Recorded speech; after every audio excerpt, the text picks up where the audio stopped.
Okay, I'd like to call to order the meeting of the Brookline Select Board for December 2nd, 2020. The time is 6:32. First up is review changes to the agenda, if any. I'd like to add an item under new business. The first item under new business will be a treasurer / bookkeeper update. That's why Samara's here. She's okay. Run down about a couple things. That's the only change to the agenda at the moment that I had. Bruce, did you have any changes to the agenda? No, I don't. Gwen, any changes to the agenda? No. Okay. Then that'll do us. Scheduled members of the public, we now have Samara Zwick.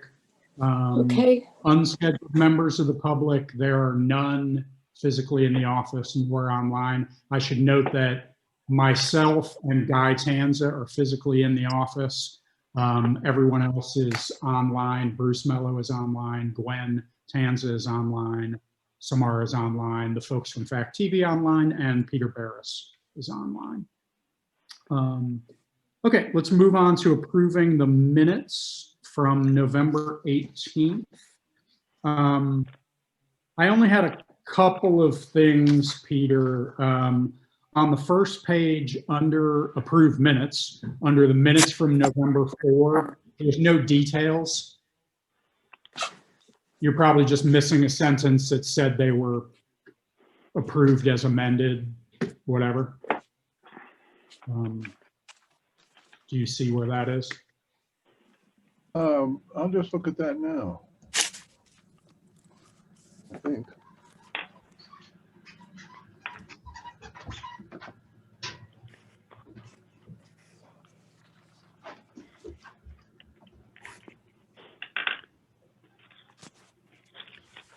Oh, right.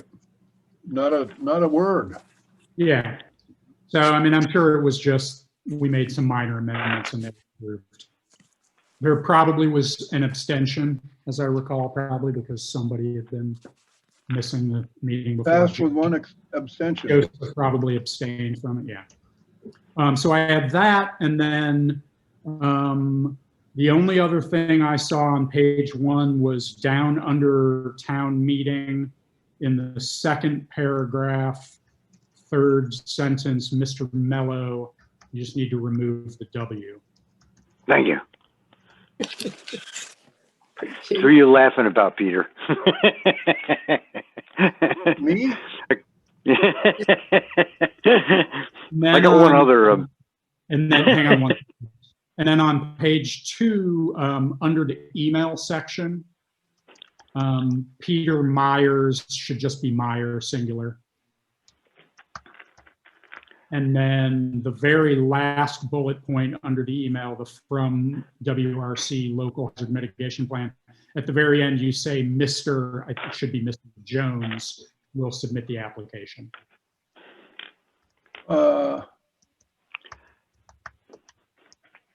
Mr. Jones? Yes. Saw that. Okay, I'll find Those it. were the only changes I had. Bruce, did you have any other changes? Under review traffic, 40 PMH. I think it's down for that. Oh, yeah. In the whatever third paragraph. Yeah, I don't have it in front of me. I forgot to print the agenda. Yeah, so my fingers got fastened back on the wrong sockets. Anything else, Bruce? No, I'm good. That's it. I noticed. Gwen, did you have any other changes to what we said? No, you got them. Okay. All right, then I'd like to make a motion that we approve the minutes from November 18th as amended. Is there a second? Second. Whatever. Seconded by Bruce. Any further discussion? Hearing none, all those in favor of approving the minutes from November 18th as amended signify by saying aye. Aye. Aye. Any opposed?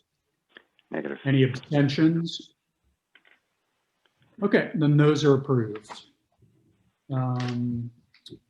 which brings us to our newly added first new business item, treasurer slash bookkeeper situation. Samara, you want to give us a little Sure. recap or rundown? Sure. I'm going to keep this as brief as I can. And Dave, if I can't, I don't have a timer handy, but let me know if I'm going over 5 minutes, because I don't want to go over 5 minutes. I'll give you a little leeway. Okay. Boy, I could go to that education. Yeah. Okay. For mostly for Bruce and Gwen, although Gwen, I'm sure you've talked to Guy, hopefully. You know, we've had one response to Sarah's email that went out, give the listserv for treasurer. And he's a really good candidate. And Dave and I are going to follow up on that and determine the best way if he agrees to bring him on board. There's sort of a two-prong approach to keeping our finances in order that has gelled in my brain. And the second part is to bring in a real bookkeeper, like someone who actually knows bookkeeping and has done a lot of it.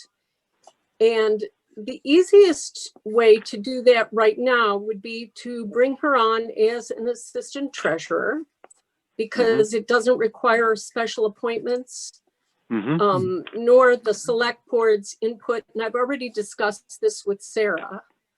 My thought would be to start with that, but I do not think, given the current market value of what bookkeeping goes for, even in our sort of third world part of Vermont, which is third world in and of itself, is I think I need some leeway to have some flexibility in a salary range. And so what I would propose is that we bring her on a temporary contract, but probably as an employee, depending on what her insurance situation is, because I don't think we should bring on a financial person as a contractor without their own insurance. And I'm not sure what her situation is. But if we were to bring her on as an employee, I would advocate for offering her the current treasurer rate plus a quarter, because I think this 1975 has got to be reviewed in the coming year anyway, and we should just make it an even $20 for an initial period to go through March 1st, because that would bring us up to town thing, and then whoever might be coming aboard as a new treasurer might have their own ideas. But right now, we're in a sort of a crisis situation where Sarah really needs to leave. She has said as much to me, the sooner the better. And from my own experience of trying to pick up a lot of the workload, I will probably burn out if I have to keep well. as I've already done it for 8 years before. Yeah, right. And I was not looking to come back full time.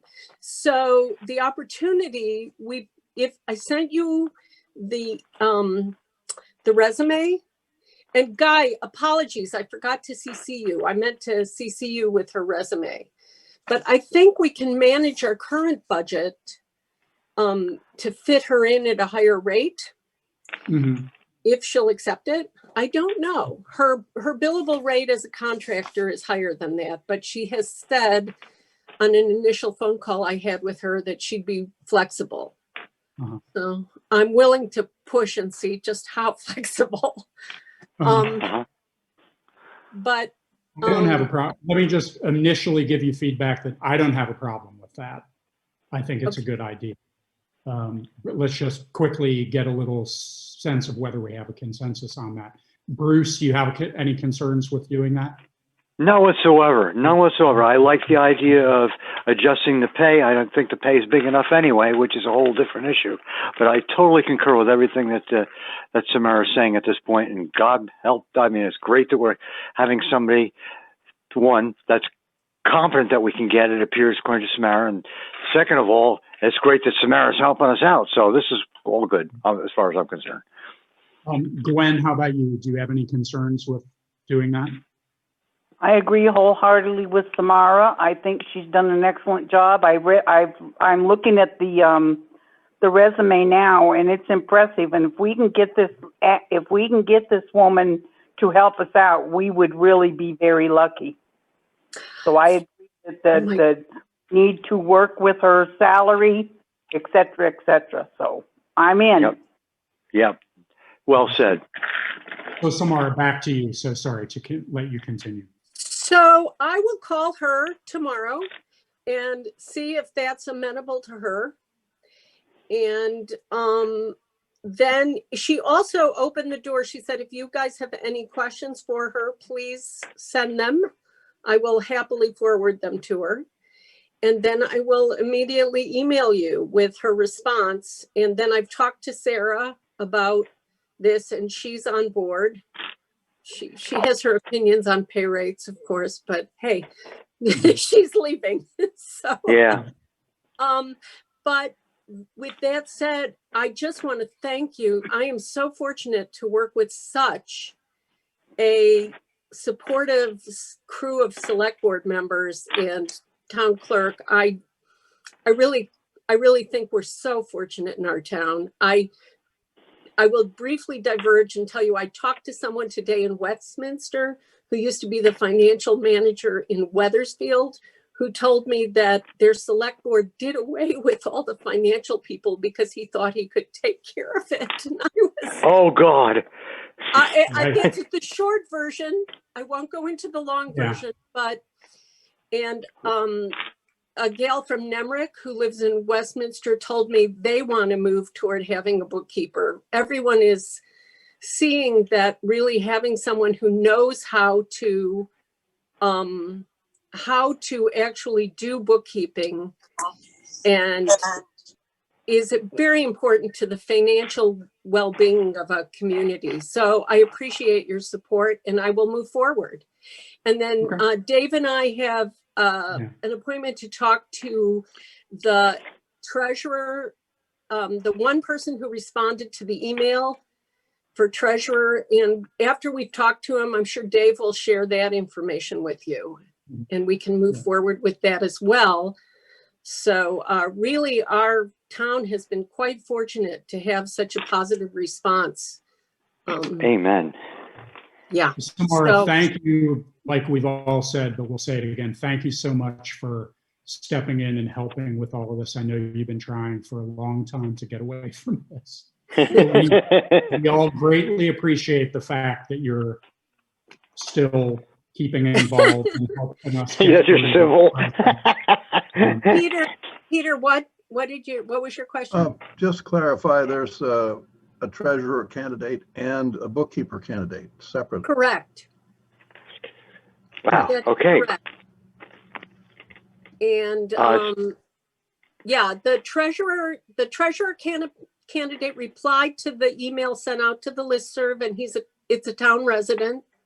Shoot, I blew the gender mystery. Sorry. And then the bookkeeper is someone who I was referred to through my network of reaching out, the same way I got Louise in when we hired Louise Surwa, who was, I don't think either Shelby or Joe know them as assistant treasurer, but who was our assistant treasurer until she moved to Colorado. So I think, if push comes to shove, we can get some references. I don't think that will be a problem either. So this is two people. Do I understand right, Samara? Two people, two different positions. One is not the bookkeeper candidate is not a town resident, so could not qualify as treasurer. Right. And we'll have, I'll say before we get too deep into a discussion of it, since it wasn't on the posted agenda. We'll have this on the agenda for the next time when we'll have more clarity about all of the situations and probably some action items for us on at least the treasurer's What to do. situation. Sure. Okay. Okay. But thank you again for your support in going forward, at least with the bookkeeper position, and I will keep you posted as soon as I know something. Thanks, Okay. Samara. Take And I'll care. see you Have a tomorrow. great evening. You too. You too. See ya. Bye. Bye-bye. Thank you. Thank you. Phew. Okay. Shelby has joined us towards the end of that discussion. Yep, here. Hi, Shelby.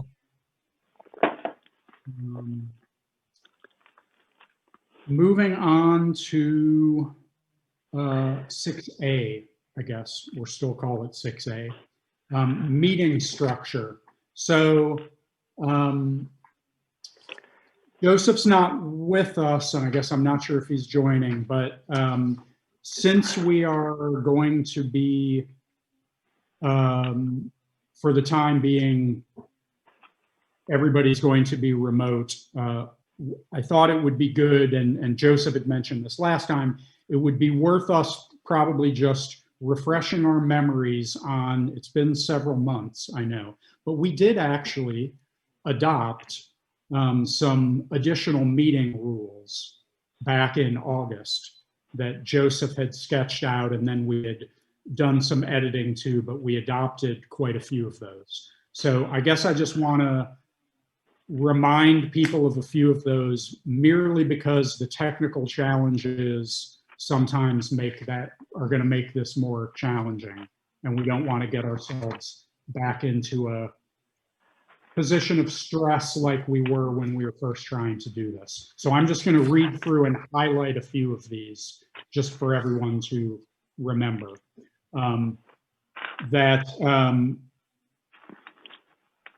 Well, skip by the physical part, I guess. Anybody who's attending, all members of the board and public that will be attending the meeting remotely will keep themselves muted until recognized by the chair. Actually, it's possible that Joseph is joining us right now. Sorry. Hi, who joined? Yes, this is Mark Bills. Oh, hey, Mark. Mark. Hi. Yeah. How you doing, Dave? Sorry I'm late. Good. No, that's okay. So I'm just starting to go through a couple of things that we talked about a few months ago as far as sort of additional meeting rules when we're doing these online meetings. So the first one is that members of the public and the board, when you're remote and you're on the meeting, try to keep yourself muted, your phone's muted until you're recognized by the chair. I promise that I will go around and give everyone an opportunity to speak on all of the issues, probably to a point that will become annoying if it hasn't already become annoying.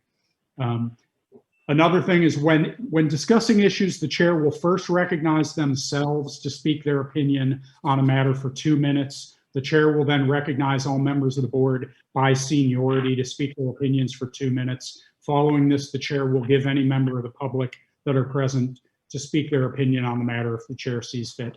I think we discussed at the time, I'm going to use some flexibility with that. I'm not necessarily going to have myself speak first every time. I'm not necessarily going to go around to people in the same order every time, mostly because I just can't remember.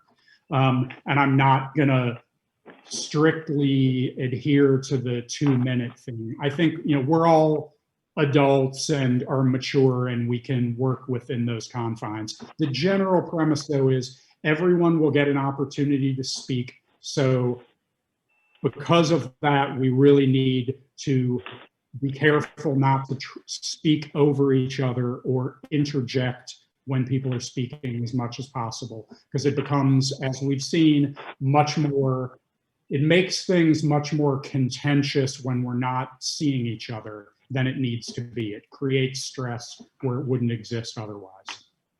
Excellent. Then an additional point that this makes is when everyone's given a chance to speak, the chair may give all members of the board the opportunity to conclude their opinions in a minute of time. Again, the same thing. I promise people will have ample opportunity to voice their opinions or views on things. We're just going to do it a little more slowly and a little more orderly than we might do if we were all in the same room. A couple more things. For voting, the chair will recognize all members of the board, starting with themselves, then by seniority. I'm not going to do that. Like we've been doing, and there's rulings from VLCT about this. If we have votes that are unanimous, I am not going to go around and do a roll call vote. If we have disagreement on things, we will do roll calls. But if we're unanimously in agreement on things, we're not going to vote one at a time. It just is needlessly time consuming. Then the last thing is when a member of the board or the public's time has expired, they will respectfully conclude their arguments. The chair may remind any member of the board or the public that their time has expired and call for them to yield the floor.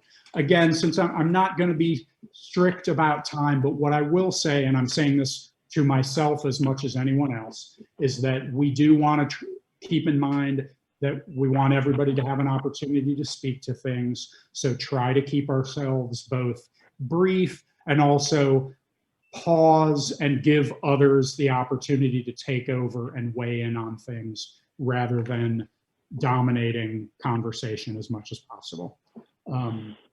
So I think that it's just good for us to refresh our memory about them and reinstill that these are things that are going to be important when we're all on this kind of wacky, messed up situation. Now I am in keeping with something that I just read. I'm going to go around and say, does anybody have Bruce, do you have any additional thoughts on the meeting structure? No, I think you've done. No, I think one thing I just want to make a point about me, that especially when you get in the explanation about the schools, when we get to that, as I'm explaining it, if somebody wants to interject and tell me something at that point, or have a question, just say, Bruce, and then I'll stop and you can ask the question. That's all I have to say. Okay. That's a good idea. Gwen, did you have any additional thoughts about this?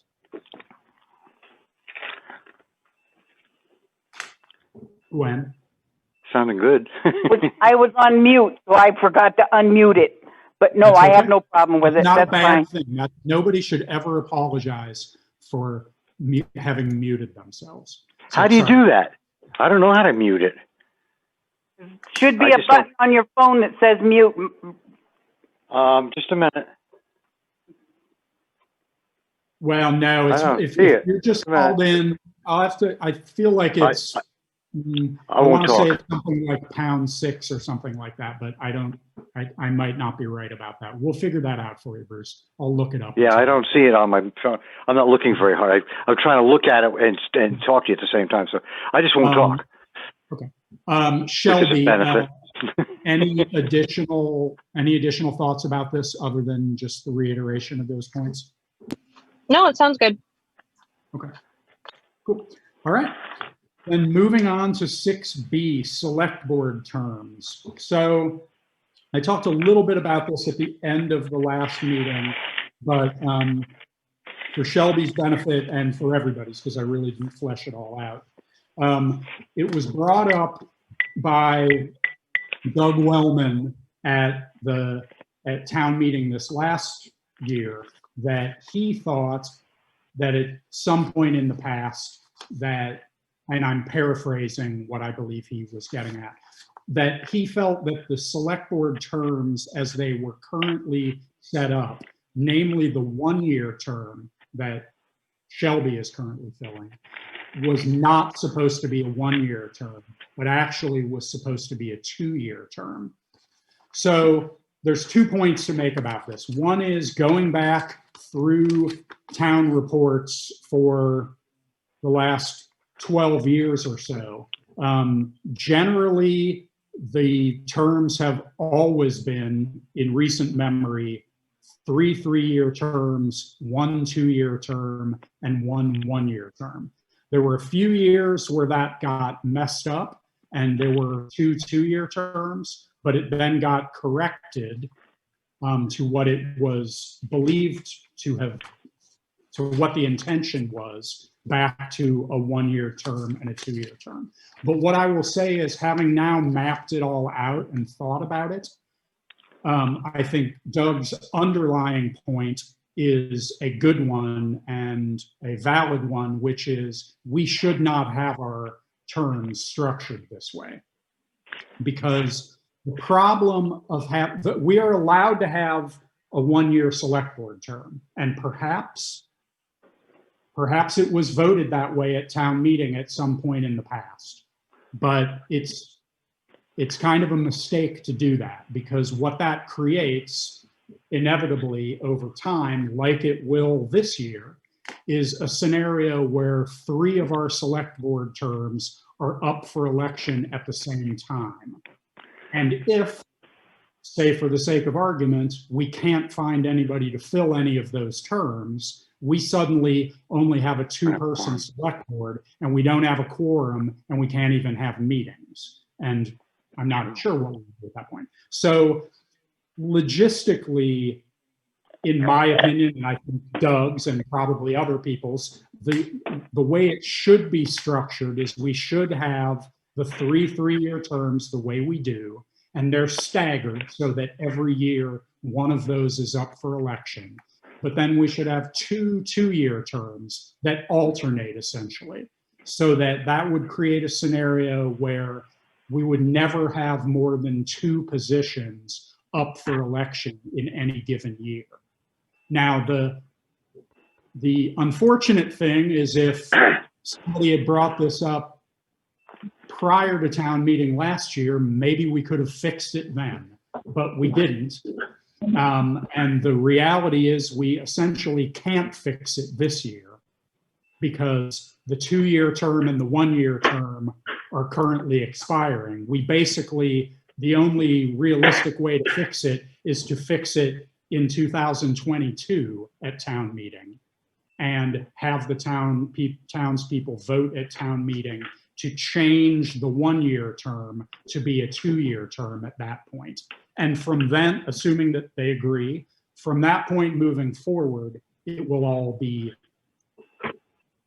good, in my opinion.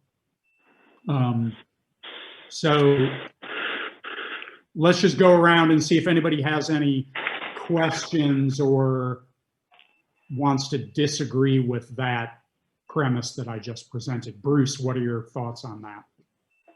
I followed you really closely, and you thought it out quite well. You've thought it out quite well. So if I understand you correctly, there's the maximum amount of people, after we straighten it out in 22, the maximum amount of people that would be up would be 2 people. Correct. I'm good with what you're saying. So there would always be 3 people not up for election, essentially.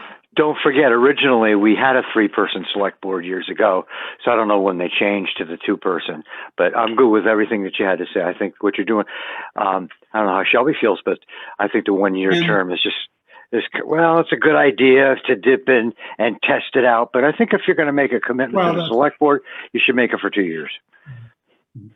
That's my opinion. And I'll just, before I move on to Gwen and Shelby, I'll just add, though, that, and people probably saw Guy, and thank you for doing this, Guy. Guy reached out to, as a person at VLCT, one of the attorneys at VLCT, about the terms. And, you know, it is entirely possible. It's within the town's right to create if you have a 5-person select board, for one of the terms to be 2 years and one of them to be 1 year.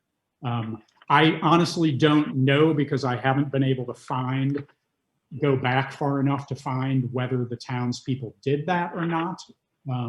My only point at this point is, I think when we have the opportunity, we should change it just for the ongoing stability of the board. So Gwen, what are your thoughts on the situation? I think you explained it very well, and I think it needs to be put back originally, so we don't have the problem of having to have 3 positions all at one time. Yes. Shelby, what do you think? I mean, I see where it could be an issue.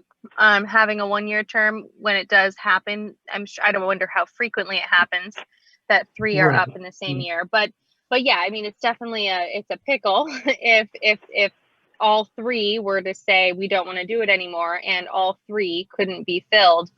I think it's a rare circumstance, and I personally think the only reason I was probably willing the first year to do it was because it was a 1-year term.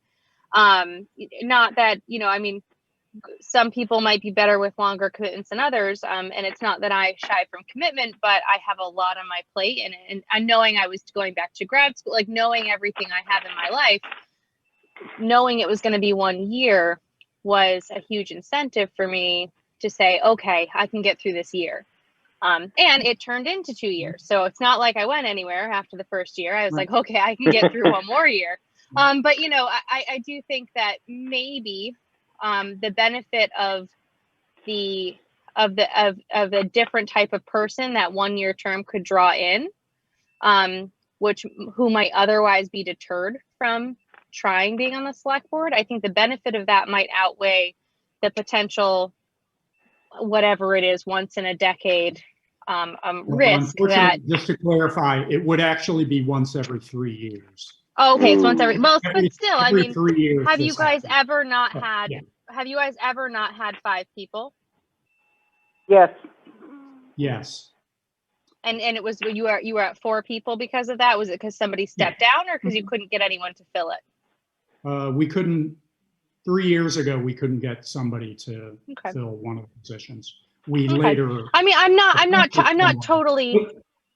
For the record, I'm not totally against getting rid of going back to a 2 years and 3 years. I'm just saying that I think there is some benefit to having that 1-year option. But like you said, this year could be, in theory, you could end up without being able to have a quorum, which of course is not okay. So yeah. Well, and I'll just say that I totally agree with your point, and I do think, like you said, I agree that I think having a 1-year term is a good incentive for people to potentially get on the board in a less threatening environment. I know that it was part of, I think I can speak for him, I think it was part of what convinced Chris Webb to fill an open 1-year term a few years ago, and he then served another term after that.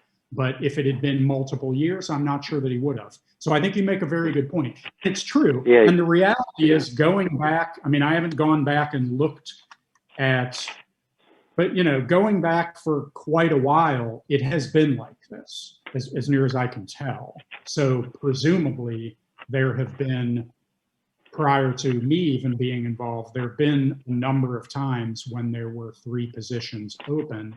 And to the best of my knowledge, we've never gotten into a situation where we couldn't find at least one person to fill. So it would be a pretty extraordinary circumstance that would end up with us having, with that not having. But it is, I guess, this year in particular, given what we'll talk about in a little while about the town meeting situation and stuff, it's maybe a little more highlighted the potential vulnerability of it in this kind of climate, but it isn't necessarily something that I think people have to be terrified of. And the reality is, this is a change, if we are going to make the change, that has to happen by a vote at town meeting. And like I say, there's no sense in that happening until 2022, because we can't fix it if we choose, even if we wanted to, this year anyway. So I think there's valid points in each direction on it. Yeah. So unless anybody else have any last thoughts on it, that's kind of where it stands. And like I said, nothing that we really can do right now. I would just say that my only other thought would be, if we get to the point where we're like, we need to make a decision on if we're going to propose some kind of change to make sure we don't end up in that situation, I wonder if an alternative could be creating a procedure or a policy as a contingent in the event that there were only 2 people, like where we revert to a 3-person board in the event that only 2 people are elected or remain on the board after 10 years, something. But anyway, but that's a discussion for a later time. But I think there might be multiple ways to attack the issue if we get there and we decide that the 1-year term is important enough to keep. But for now, I think, yeah, all good. It's good to be thinking about it. Yep. Yeah. And I mean, I haven't gone looking for this nor asked, but my guess is there probably are statutes that dictate what we would have to do if we were in that situation. I would imagine. I think because there are lots of towns like we used to be, and there are lots of towns that still only have 3-person select boards, who, quite frankly, have a pretty high likelihood of running into this. So I'm sure that there's state statutes which lay out what the remedy for that would be if we ever got the situation. Yeah. Okay. All right. So that's all there is on that for the moment, but it's something to keep in the back of our minds for 2022, which I can't even imagine we will ever get to at this point, but in theory we will. Not for anything, just because time moves so slowly anymore. That's why. Okay, moving on to 6C, the recycling site. So we had a little bit of a discussion during correspondence last time about, I guess, a combination of things. Peter Meyer had written to us about asking some questions about what would happen as far as cost things with the recycling site, and also expressing concern about the trash dumping at the site and the general maintenance of the site. At the same time, we also had a letter from Triple T pointing out that they've, on multiple occasions, their guys have tried to clean up the site and close the back door of the dumpster, and Guy has had this experience as well, that we've apparently had some vandals now and again opening the back of the dumpster for some purpose that then creates a mess and also creates difficulty being able to close the dumpster. So we were basically just going to kind of put this on for us all to give a little bit of thought. You know, we've had the discussions. This will be one case where I'll start yammering on about this for a moment. We've had discussions before about, you know, putting up game cameras or things like that. And I know I've pointed out before that the way the poles and trees are positioned at that site, there's really not a very good place to be able to put a game camera that would be at all helpful to us, and that wouldn't be so low that somebody could just steal it. However, one thing I did notice when I was going by there the other day that had never occurred to me is, depending on what the leaf coverage is like, across the brook, on the other side of the brook, there are a number of trees where I actually think it might be feasible to put a game camera and have it pointed at the back of the dumpster, which would be what we would want to see. I don't know whose property that is. That's Sonny's behind there. Oh God. You know, I'm less opposed to the idea of considering it now that, at least that was to my eye, I thought, wow, okay, maybe we could put something over there that would be useful and wouldn't capture every single car that goes by, because that's also part of the challenge, is not to have it capture so much that the memory card is filled up constantly and it becomes a huge management problem for someone. But so that's just one. It's really the one and only thought that I've had about that since we last discussed it. But let's just go around to see if what everybody else's thoughts are, if they've changed at all. Bruce, what's your thinking about the site and what we may or may not do about it? I don't think my opinions have changed from last time. In as much as we have, what, 3 months to town meeting if we have one, and we got to see if it's going to be kept for next year anyway. It only gained by one vote to have the dumpster. I know how I feel, but I don't know how anybody else feels. But it seems to be getting more and more people getting dissuaded about having it because of the cost, and that keeps going up and up. And we're up to what, 22,000 now, and so I guess my opinion hasn't changed. I think to spend money on it right now is probably not such a great idea. But if it's voted on and accepted, then I think that your idea is not a bad idea if you can get Sonny to go along with it. Gwen, what's your thinking? I'm not sure because we've got so much problems with this thing. This week, I don't know if anybody noticed, but it was again when I went by yesterday. Yeah, it's a mess. All over the back. Yeah. I don't know.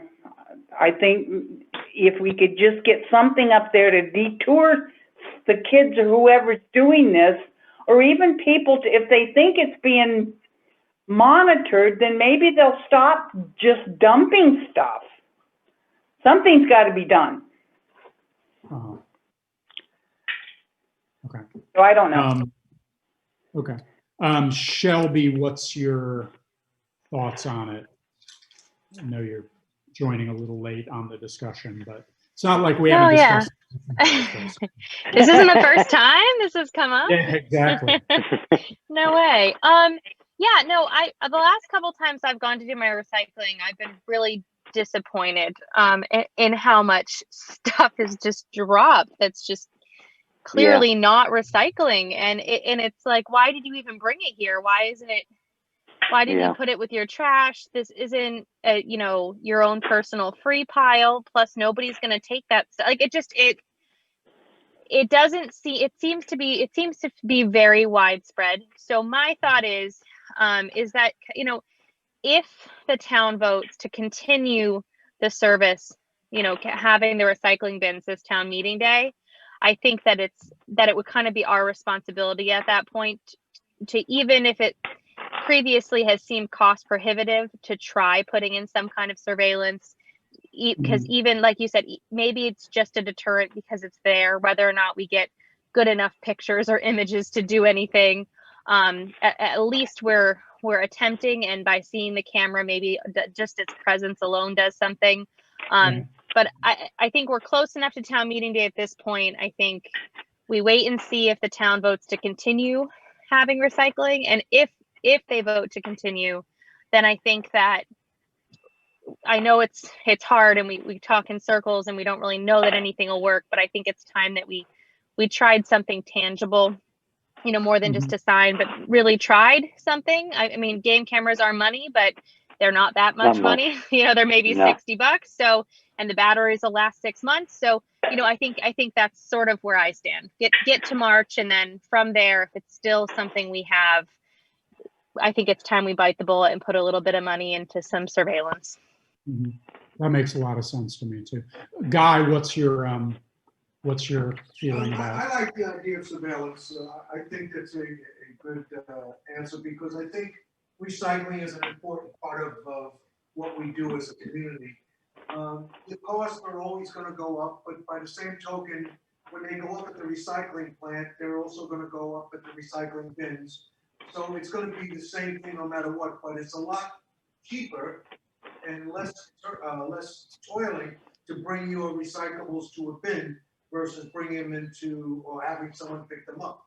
As far as the surveillance, we have a number of poles or locust poles, I think, over at the town garage, that even if, to stay on our own property, if we had the bins brought a little closer to the road, we could put 2 poles in the back, high enough out of reach of anybody that's going to try to get to them. And there's solar-powered cameras. There's different ways that we could actually put that under surveillance. So it's a mixed situation. I think there's only a very small percentage of people who are not cooperating. And it's a shame that the rest of the people have to be penalized for it. do you think, do you agree with Shelby that that's maybe something that we wait to see? Are we continuing with the bins before we start figuring out what we might do? Yeah, I think that's what we do. We've dealt with it this long, 2 or 3 more months will not make any difference. We'll continue to pick up and do what we have to do. And then at the town meeting, I think there's going to be a real good barometer about what the town is thinking. If they wish to continue with this, they may have to also, we might have an article to say, to expend X amount of dollars for some surveillance, and that could be part of the package. Hey, Mark, I want to give you a chance to, because I know you've given this some thought and we've talked about some of this stuff before. Do you think, I assume you think it would be feasible to put some poles up in that site potentially, and we might be able to construct something? Yes, yeah, I think it's worth a try. You know, it's something that needs to be monitored, and probably the camera sounds like a great idea to try. And, you know, whatever we need to do for post, I'd be glad to hear suggestions, and I would give some input. But yeah, I think you guys are onto something that's smart. Okay. Yeah, I mean, Shelby, I mean, well, everybody, I mean, I echo your thoughts that at this point, depending on what people decide in a couple of months, it may become a moot question. But if it's not, I agree with Shelby. If it isn't, and if we do, if the town votes to continue with the recycling, then I agree, we need to really try to do something. And that'll cost money, but that's okay. We'll figure that out. Not that bad. Work through doing it. Okay, any last thoughts from anybody on that before we move on? No. Going once, twice, gone. Okay. Nope. All right, moving on to old business and 7A town meeting. So, for Shelby's benefit, since she wasn't here, we had a little bit of a discussion last time about the current status of town meeting. And at the moment, I had been, before I started looking into it and before I contacted VLCT, I had been under the impression that the legislature had made it possible for towns to do electronic or at least hybrid. Gwen just bounced out and I'm letting her back in just for everybody's sake. So, you know. Hi, Gwen. I got disconnected for some reason. Not a problem. So I was just recapping a bit of the town meeting discussion that it's not currently possible for us or anyone to hold a virtual town meeting or a hybrid town meeting. The legislature discussed that, held hearings on it, decided not to act on it.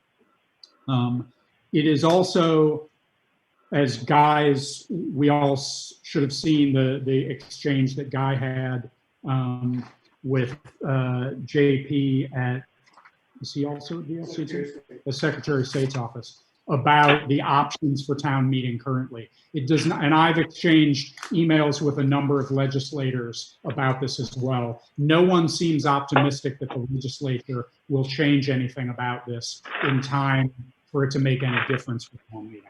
So I think it's fair to summarize what our options are likely to be. And granted, some things might change between, well, things definitely might change between now and town meeting. However, as a reminder, we need to vote our warning at the absolute latest, the January 20th meeting. And I'm not sure we can really afford to wait that long. We probably need to do it at the January 6th meeting. So we need to decide by that point, essentially what direction town meeting is going to take in order to follow one of what I'm going to say are basically three options.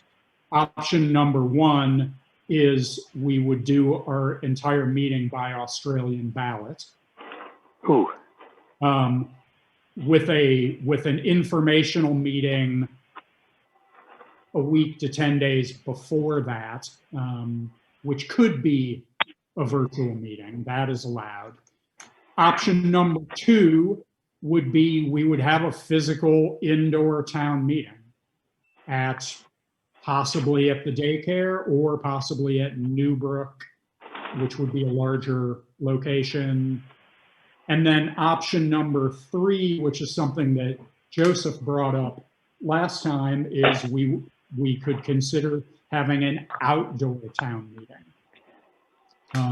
With the benefit of that, obviously, would be that from a health standpoint and transmission of virus standpoint, it would be, well, from a transmission of virus standpoint, it would be potentially a safer situation, depending on what the weather was like, whether that would be a safer situation for our aged population is debatable, I suppose. But, and I'll kick off the discussion. And again, we're not deciding anything tonight, but I think we need to keep moving towards getting a decision because we're not going to have a whole lot more time. I'll kick off going around by saying, though I was initially very negative about the idea of Australian ballot and a bit about it not being feasible, the more thought I've given to it, and I actually went through and sketched out exactly what we would have to vote on, it isn't as bad as I thought it might be. And I'll say, knowing what I know right now, and given where the world is right now, if I had to decide today, that's what I would vote for, would be to hold a town meeting by Australian ballot. But again, we don't have to decide tonight, and we have some more time. Bruce, what's your thinking about it? Okay. Well, the Australian ballot would be would be preceded by an informational meeting. Yeah. So let me just lay out. Let me just describe a little bit. Rehash the three. I understand the third, but do the one and two again. So Australian ballot would be, literally we would put everything that we would vote on into a ballot. It would all have to be in the town. But, a lot of it already is normally. We say what the budget is. People would have to, we would have to have nominees for all of the positions. So people would have to commit in advance to being nominated for that. They'd have to nominate themselves. We'd have to know that far enough in advance to have it be part of the warning and to be printed in the town report, et cetera. On the day of town meeting day, people would come into the office and they would vote a paper ballot like they do for any other election. And it would be yes or no on all the various articles. There would be an article on, do you want to, assuming there was only one nomination, do you want to elect Guy Tanza as the town clerk, yes or no? Who do you want to, town treasurer, delinquent taxes, stuff like that, select board, lister, all these various things. And the budget, it would be the, the recycling article for whatever amount we end up coming up with. That would be a yes or no vote. Yep. A week to 10 days before that, we would hold an informational hearing. Yep. Where people could come and ask questions about the various things. But nothing can be changed at the informational hearing. It is merely an informational hearing. So people can ask questions to clarify points about whatever. Why is this in the budget, or why is there this appropriation, to inform how they will then vote on the strict paper ballot on town meeting day. So that's what the Australian ballot would be like. Yep. And then option two that I laid out would be doing a normal physical town meeting. However, we would have to adhere to state health department regulations as far as social distancing and other stuff and capacity, et cetera. You don't have to go into three. So, I remember. and number 3 is to do it outside.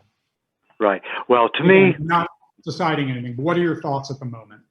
okay, number 3 is a non-starter. I don't want to even entertain it. Number 2, it's a possibility. I'm sure it's going to be told to us by the governor as to what we can do and what we can't do. We leave that open. Number 1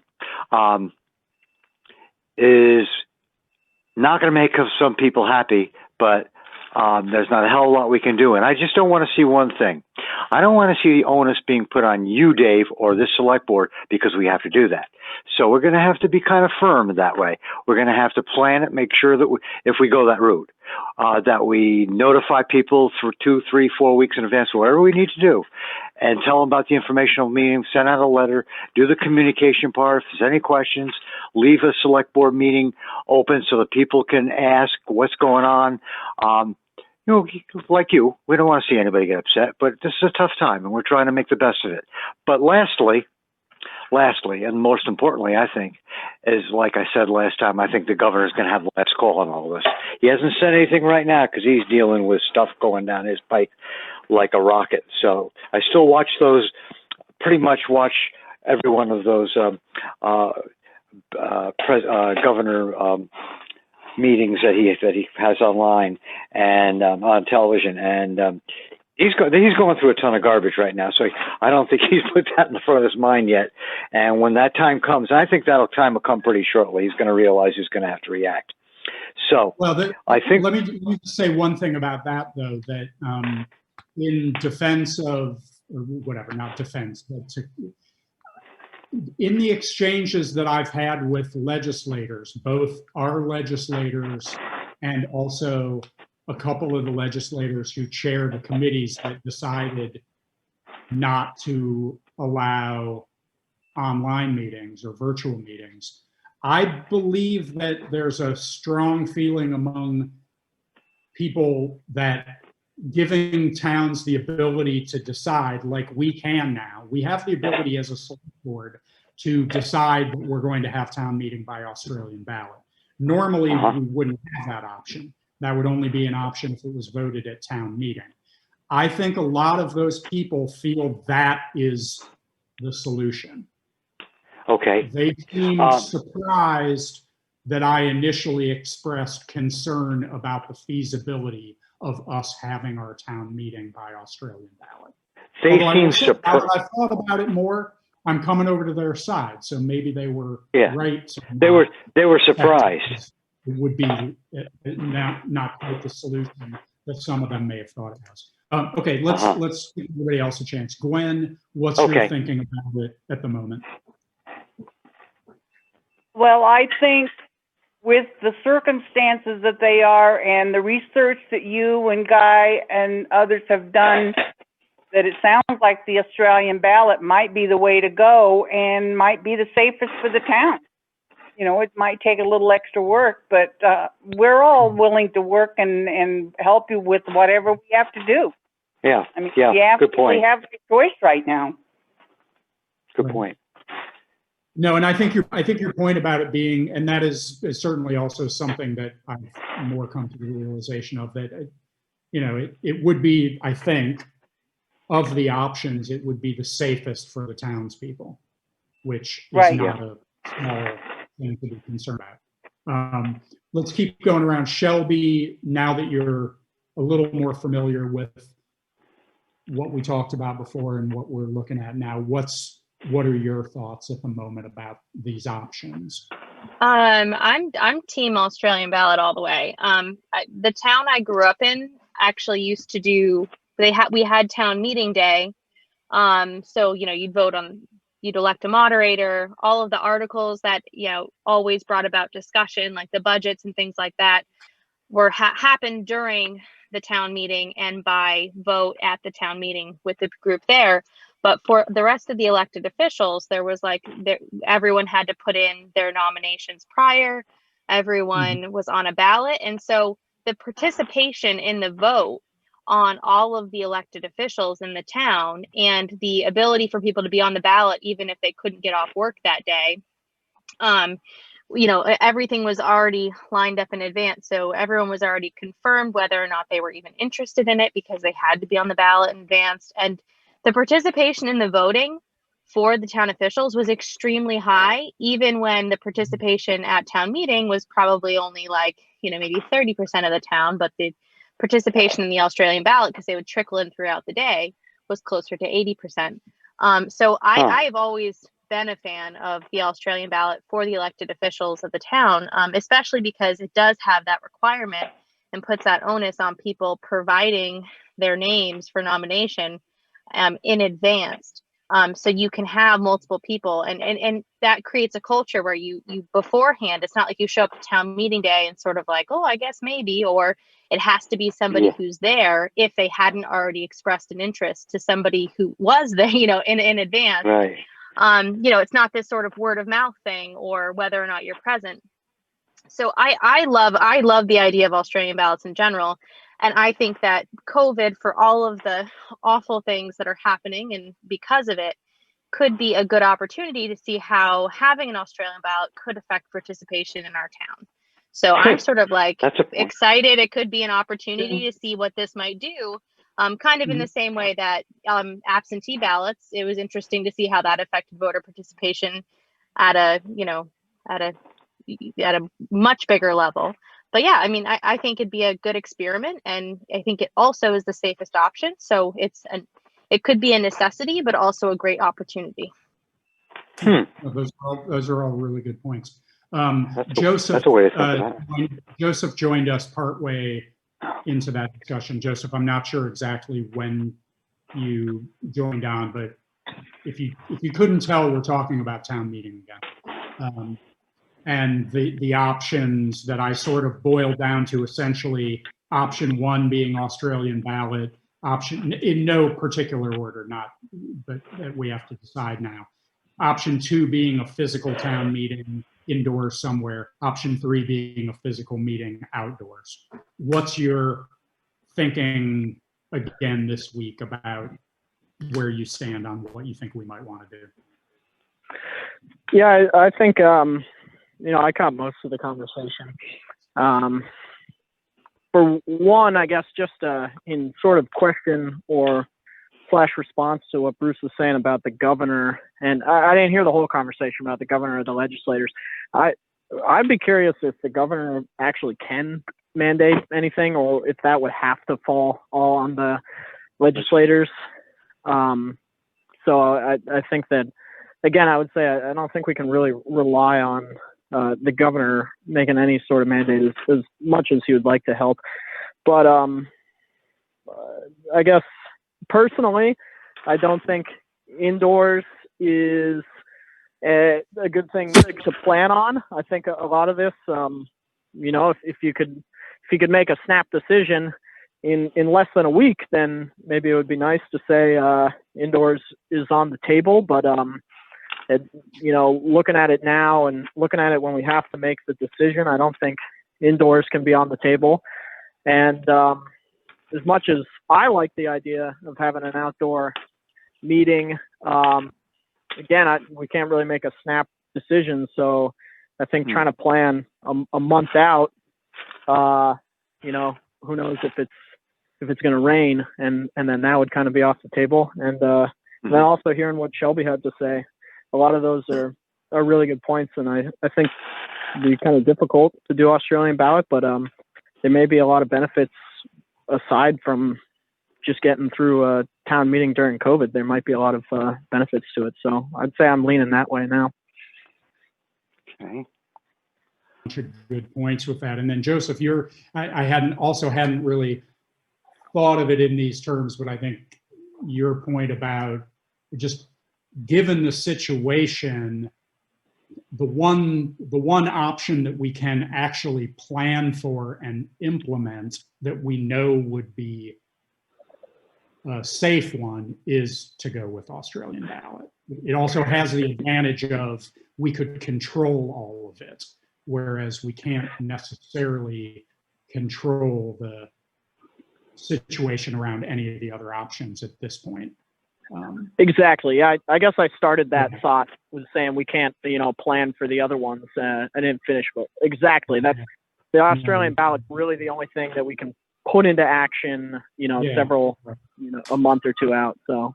Right. And to Shelby's points with it actually has benefits that, once you get past what seems like the inconvenience of it, and it will be challenging for us to do this because we've never done Dave? it. Dave, I have a question. Yes. Yep. What would be the procedure so everybody would have to go around and ask if somebody wanted to run for a certain office, like the listers or town clerk or Select board. any of them? Well, So how I do you think get to be willing to do that? So who's going to be on a committee to go around and get the information for all of these board things that are open? I have to. Right. I have. Lists. Yeah. Yeah. I think for starters, and maybe now, maybe there's enough of a consensus that it's worth investigating. I think the first thing we need to figure out, and I guess I'd ask, maybe this is something, Guy, that I could ask you to reach out to maybe just Newfane's clerk to find out how other towns do it. My assumption, I know that the legislature has waived certain, under normal circumstances, I believe that if you vote by Australian ballot, in order to be nominated for a position on that ballot, you have to have 5 signatures or something. That's been waived by the legislature. So people don't have to get signatures on a petition in order to put themselves forward for a position. I believe what most towns do, but I'm going to ask Guy if he can maybe check into this with some other towns who do this, is they advertise it. They put it out on the listserv, they put it out on Front Porch Forum, they probably post it in posting places to say, these are all of the positions that are up for election this year. They have to present a consent form, not a Right, they still have to sign a consent form, right? But they no longer have to have you did literally, prior to what the legislature changed, you did literally have to get some signatures as well. You don't have to do that, but you still have to submit a consent form. But as far as how you to Gwen's point, I think the first thing that you probably do is publicize it and advertise it as best you can amongst the voters to say, first to say, we're going to be voting by Australian ballot this year. And here are the things that you need. Here are the positions that are going to be up for election. We need people to nominate themselves. And when nobody responds, then we react. Have to start calling people and soliciting well in advance people to do this. And the other thing I'll add about the Australian ballot portion of it is, prior to doing any of that advertising, we as a select board need to put that on an agenda and vote to have our town meeting in 2021 by Australian ballot. That has to be a well-publicized decision and vote that the public is able to attend if and when we do that. I have another question. Yeah. Can people do like a write-in? How would that work? I assume so. Write-ins are always available. Yeah, presumably that's an option for anything. I guess I would say we'd like to hopefully avoid there being any positions where we don't have anyone nominated and people can only write in. Yeah, and it's entirely possible that somebody might get written in. The other thing that we need to keep in mind about the Australian ballot situation is, since there will be no discussion at the point of voting. Right.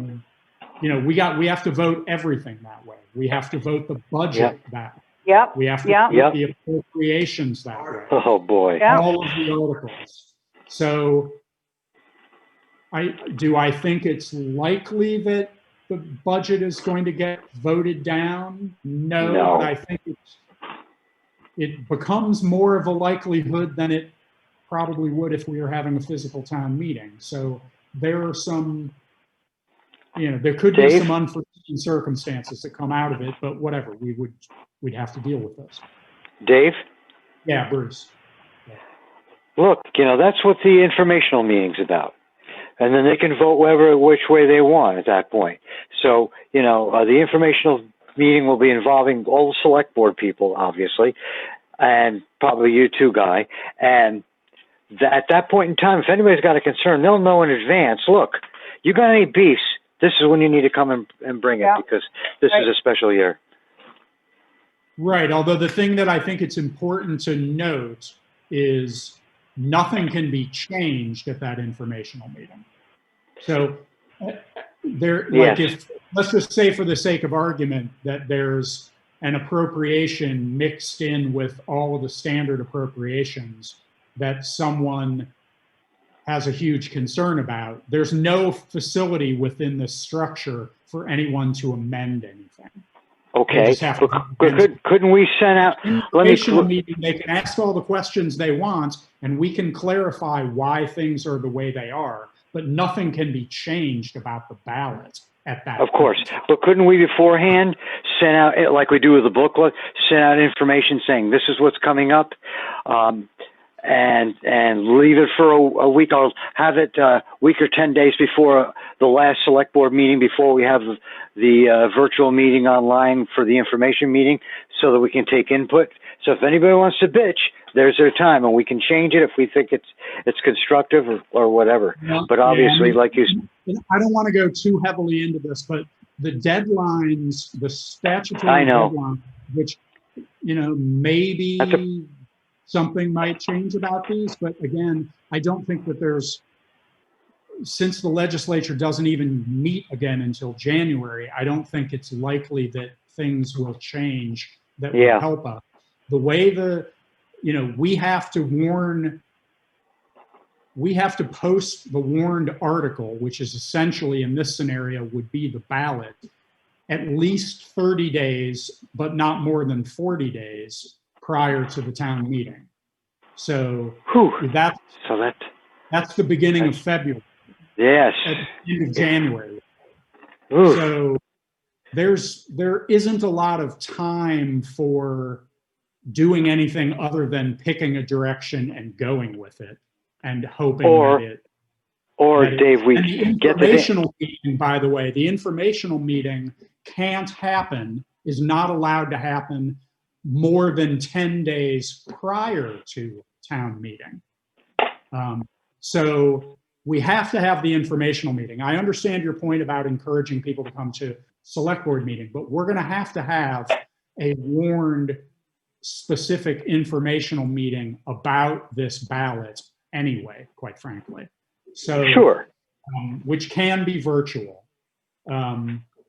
But I mean, I think again, I know I'm bringing up all these things about things being voted down or whatever. And I really think, I doubt that there's really much that's going to be different about people's approach to the particulars of town meeting than they ever are, whether they're having to physically come and vote or whether we'd be doing it in person. And to your point, the informational meeting in advance, when people can ask questions and we can explain why the budget is the way it is, I think will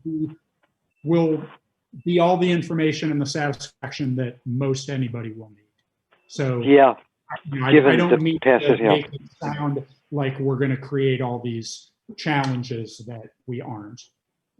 But we are going to have to do a lot more things a lot sooner than we are used to in this town. This first time anyway. Basically, we're in uncharted waters. Yeah, exactly. For sure. There'll be some mistakes, but for the most part, if we have the time, which we do right now, to start planning for an Australian ballot. I think that's going to be the way to go. And in fact, it may prove to be something that people in the town like. Yeah, right. Yeah, you never know. Yeah, and to Shelby's point, it gives everybody an opportunity to vote on these things, which we know from our experiences at town meeting that the vast majority of people in this town don't actually vote on this. They don't come to It's town private. meeting. So It's private. it's much more of a chance. Gwen, any other thoughts on this at the moment? Not that I can think of. Okay. Shelby, any other thoughts on this for the moment? No, I mean, I think that nobody would say that voting the budget by Australian ballot is ideal, but I think that voting by Australian ballot this year is going to be our best option, and that anything that does come up or any kinks, I think that we're well equipped to handle it. So I think we should just, I mean, I would be all in favor for putting that forward to vote on at some point, so we can get started in the planning process. Right. Mm-hmm. Yep. Joseph, any last thoughts from you? Yeah, the biggest thing I would say is I would agree with Shelby that if we are going to do this, I think that we need to decide on it awfully quickly. That way we can, if at very least in an unofficial capacity, start spreading the word and maybe getting some people lined up specifically to that may be interested in putting their name up for certain positions. Mm-hmm. But I know that I said the last thoughts, but you guys raise a good point, and now I'm thinking we should circle back to this. So let me just take a quick poll. I think we should actually probably consider putting on the agenda for the December 16th, the December 16th meeting, town meeting, and that we are considering, we're going to consider voting by having town meeting by Australian ballot, and actually prepare and assume that we are going to vote up or down on that on December 16th.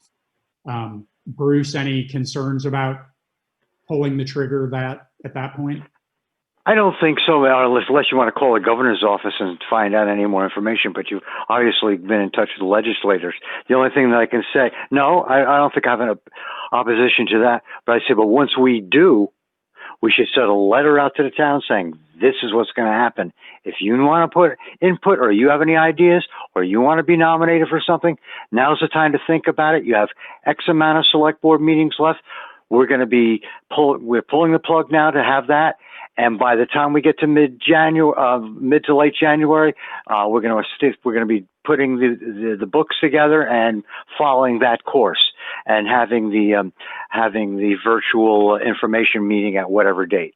But as long as we notify everybody in advance, I think we should do it by mail and let everybody know, and on Julie's website, and pass the word as well. I think we're going the right approach.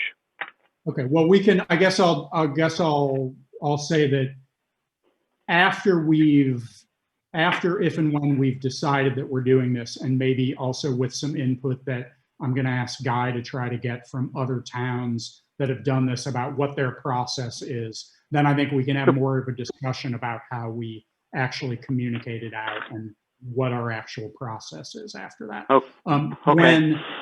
Gwen, do you have any concerns with putting this on the agenda to vote up or down on the 16th? No. Nope. Shelby, any concerns about that? Sorry, I was having trouble unmuting. No concerns. Joseph, any concerns about doing that? Nope, I think it's an excellent idea. Okay. One thing that I'll add, hang on one second, Guy. One thing that I'll add that I didn't have a chance to do, but I am going to do between now and the next meeting, is I'm going to talk to Dave Parker and just bring him up to speed on what we've been talking about. Good idea. I just want to make sure if he has any thoughts about it, and I'll invite him to come to the next meeting when we're discussing it as well, because I know we all do value his input on all of that, and I want to make sure he's included in that. Okay. Guys, so sorry. That was the point you were going to make. Okay. It's important that he's involved because he's the moderator. Right. Okay, so we will, all right, so we'll move What forward. did Guy Thank say? you. I couldn't hear him. He also wanted to make sure that Dave Parker was Knows. brought up to speed and included in the discussion, since, you know, he's Yeah. our moderator and he's, you know, devoted a lot Yes. of time and energy to this over the years and has a lot of great input on a lot of things. So Plus, So, he's yeah, former I'm select gonna- board chair. I'm gonna reach out to him, and I'll also invite him to the next meeting to discuss it with it. He will still be moderating virtual meetings. Yes, that would be my intention as well. Yeah. Okay. Any last thoughts before we move on? Going once, Hey, twice. David, Mark. I was wondering, I'm taking in everybody's ideas here, and I'm thinking that a remote, like if you were to get your town report out, is there any way to get it out a little sooner than you normally do? And if you could go around and gather nominees of people who are interested in filling positions in town, like we vote on, and do a one ballot, you know, it'd be the same as Australia, and have a yes, no. When the budget numbers are there, do they agree, yes, no? And then the select persons. So you would go, just like we did the presidential election, you'd go in the office one at a time, go through, fill out your paper, hand it in, and it gets tallied. Would that be? That's what it is. Well, That's what yeah, it that's is. essentially what we would be doing. Yeah. Yeah, that's Okay. the way it would work. Right, exactly. So it would just be, Sure. exactly, it'd be like a normal presidential election or school election or whatever. And With the all town your report, choices. yeah, the town report, like it does now, it contains the warning, which is normally just the subjects for discussion at town meeting. In this instance, the warning in the town report will literally be the same nominations and stuff that appears on the paper ballot that people vote on when they come into the town office. Okay. Okay, yep. Cool. Yep, you vote from 9 to 7. Yep. Okay. All right. Thanks everybody for all your thoughts on that. That's, I will say that I feel much less bothered by the whole prospect of the town meeting than I did a few weeks ago when I first started thinking about it. So hopefully that's progress for me anyway. Okay, moving on to 7B, building update. Let's try to, I'm not going to set the same timer that I did on Samara, but Forget it. maybe we We got two major problems. I'm going to have to speak my piece. I'll do it as quickly as I can, but we got two very reoccurring problems. But I'll do the best I can. All right. The first one is, if you remember last time, we got a bill from Jeffers to clean the boilers last time for $521.74. At that time, Joey, when I met them for the first 5 minutes and left, just to touch bases with them what I needed, was really standoffish to me. And this was after them calling me up to make an appointment to do it, which I was going to do. They didn't meet the appointment, didn't call me back. Then I called them, and then we changed the appointment for 10 days later. Inasmuch as that, I thought I was getting off easy for $521.74. In the 30 years that I've had my oil furnace, I have never once had more than one person in that building. They had 3 people there. Okay, they left, did it, I left, then they completed with their work.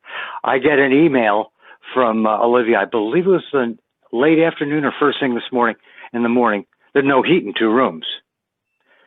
She had already contacted Jeffers. They came back in and hit us with another bill for $719.57 I don't know what was on that bill. Maybe Guy can answer that question because I physically haven't seen that bill.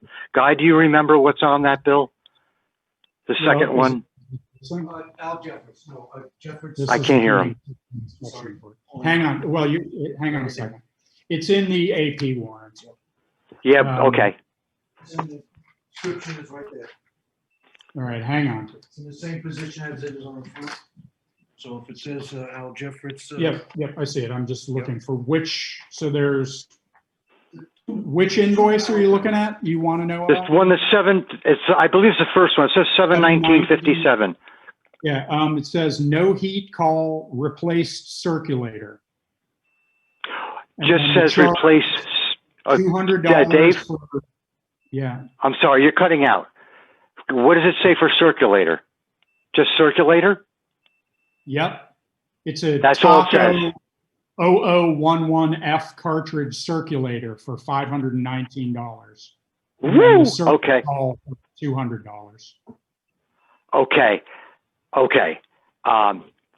Then after that, Guy calls me up the day after Thanksgiving and says, we got another bill for $1,238.34 for a Grundfos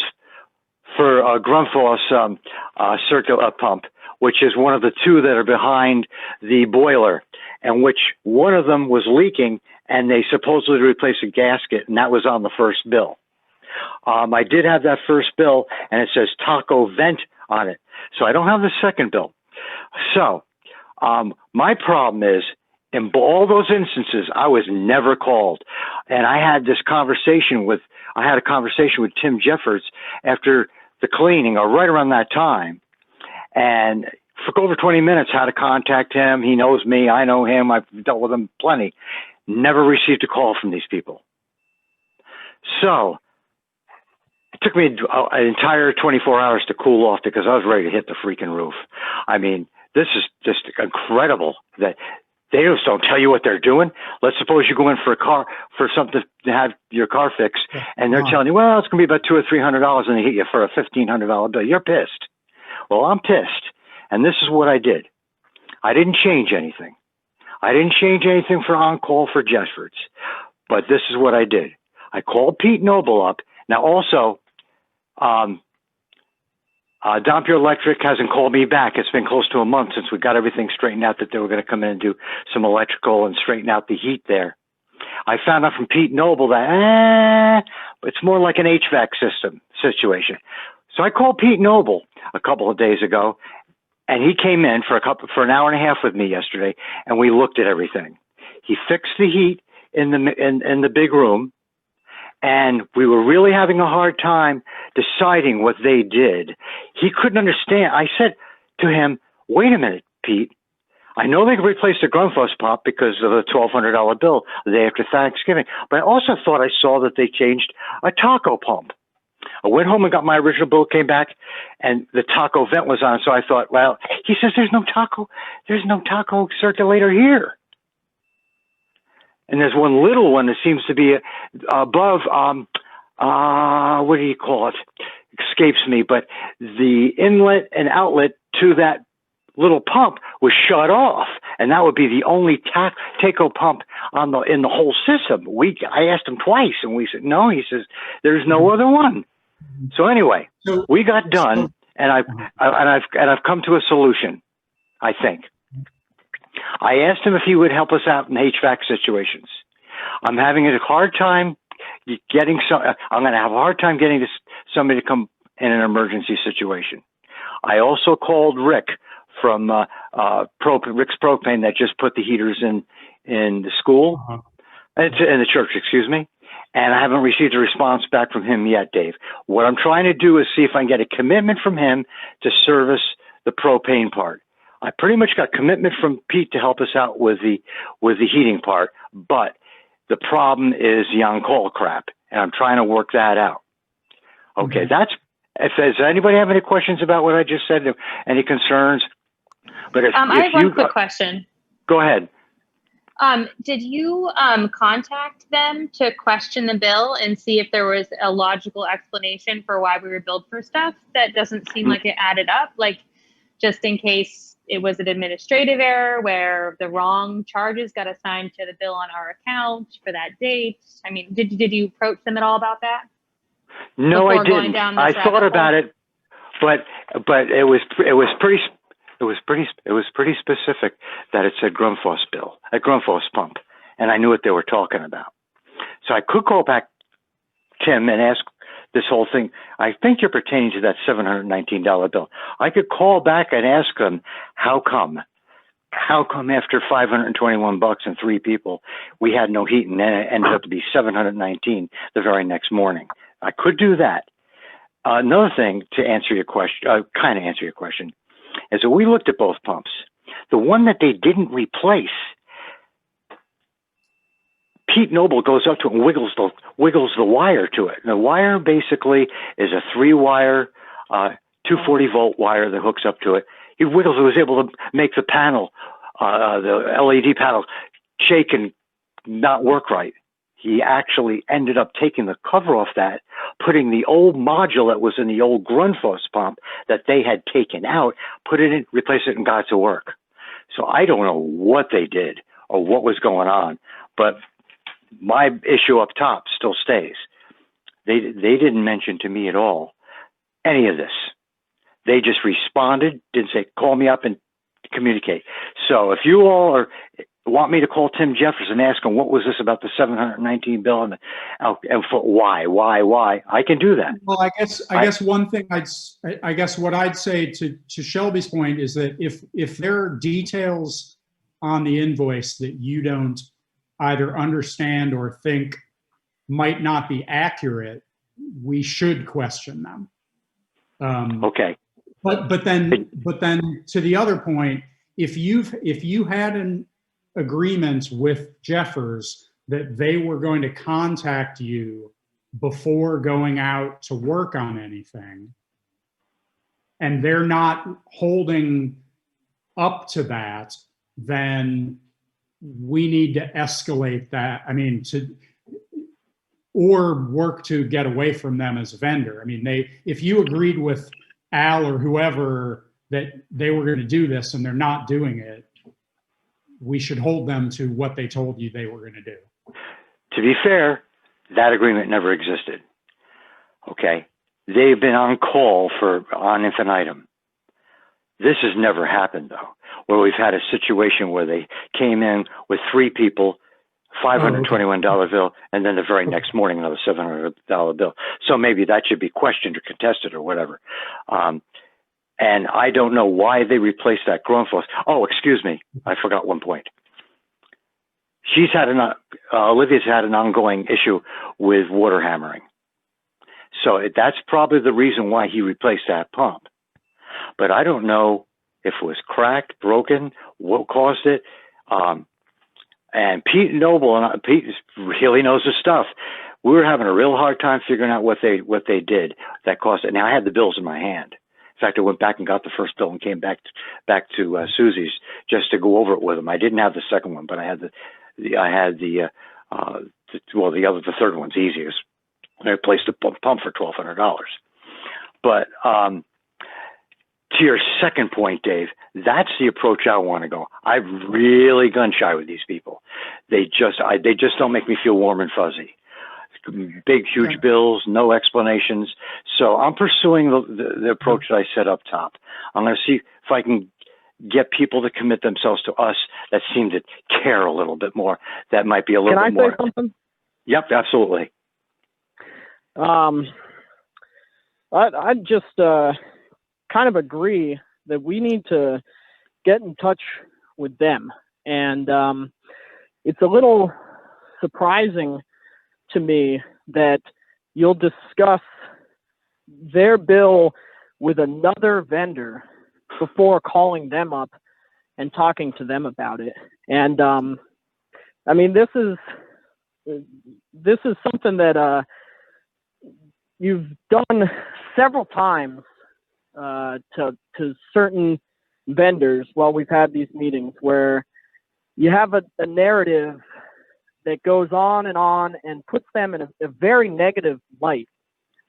And then when we ask questions, you it comes out you never had some sort of agreement with them that they would call you and that they broke that agreement. But you went on for so long about how they didn't get in touch with you, and that left a bad feeling, or you don't understand what they're doing.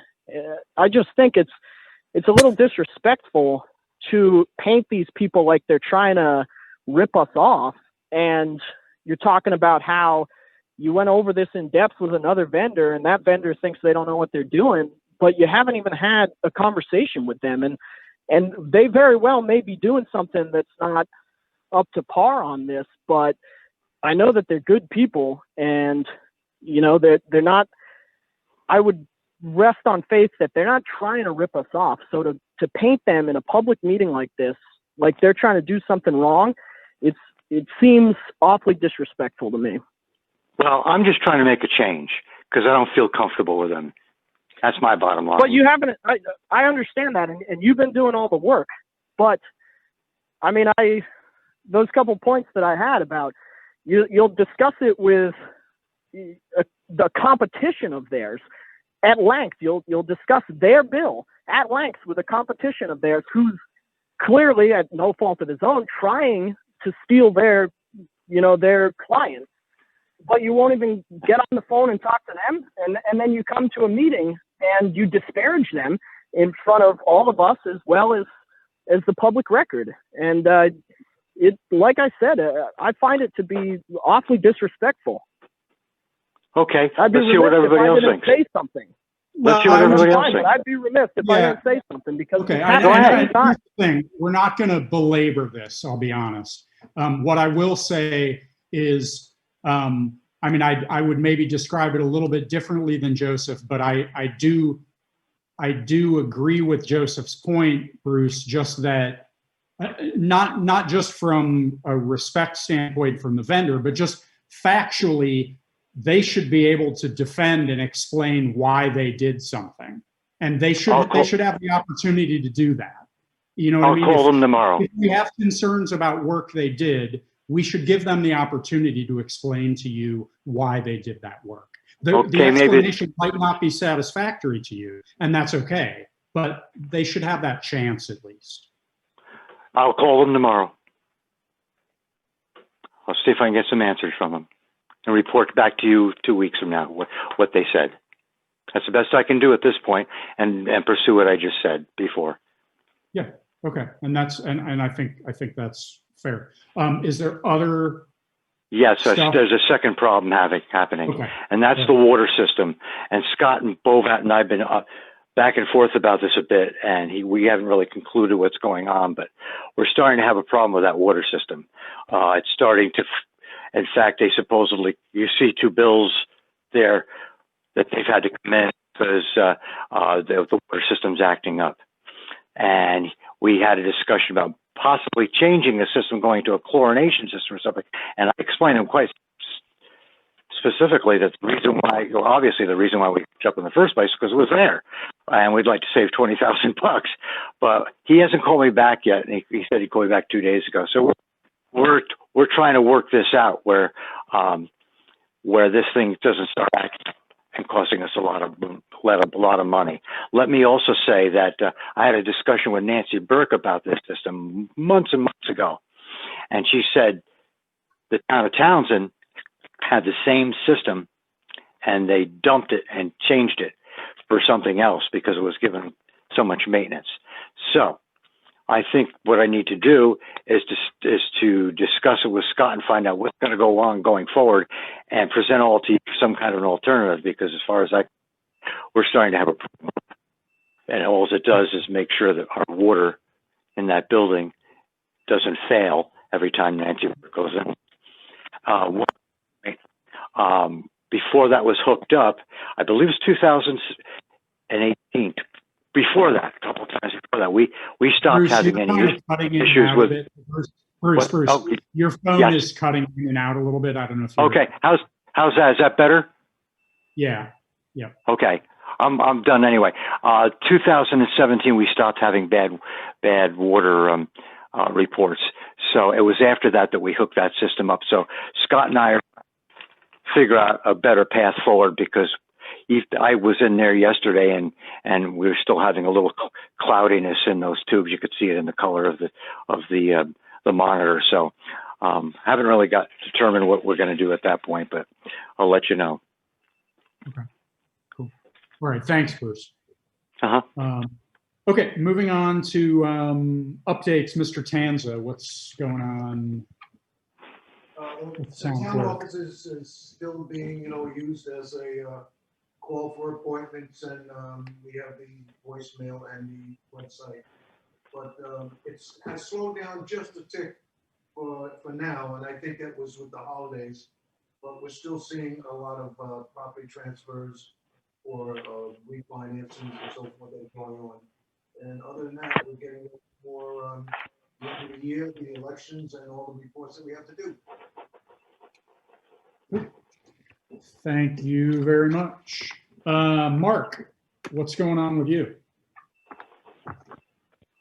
Okay, since I've seen everybody last, finally received a call for the line striping guy, and he said he would be in.